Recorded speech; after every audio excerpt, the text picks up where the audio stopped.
გენდერული თანასწორობის პრობლემატიკა და მოგვარების გზები თემასთან დაკავშირებით 25 ქალი პოლიტიკოსი მსჯელობს გენდერული თანასწორობის ქსელი ტრენინგს პროექტ ქალების მონაწილეობა პოლიტიკურ პროცესებში ფარგლებში ატარებს.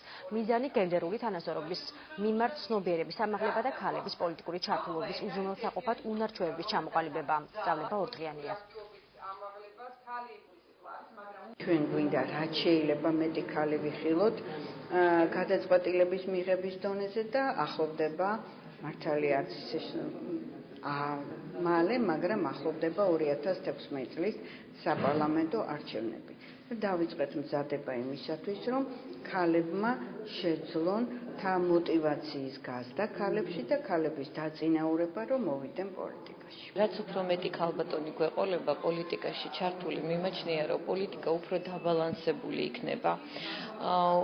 ქალს უფრო მეტი შესაძლებლობები აქვს იმისი, რომ სწორად განსაზღვროს მიმართულებები, მიმდინარეობები და უფრო თავისი აქტიურობით, თავისი ლოიალურობით, თავისი სირბილით ძალიან დიდი წვლილი შეიტანოს პოლიტიკურ მშენებლობაში. ქალების მონაწილეობა პოლიტიკაში მაინც მინიმალურია საქართველოში და ვფიქრობ ამ სახის სემინარები, ამ სახის ტრენინგები ძალიან მნიშვნელოვანია, რადგან ეს გაზრდის მოტივაციას, რათა ქალებმა, რომელთაც აქვთ უზარმაზარი შესაძლებლობები, მაგრამ დაფარული შესაძლებლობები, გამოიყენონ და მიმართონ პოლიტიკაში, პოლიტიკური საქმიანობისათვის.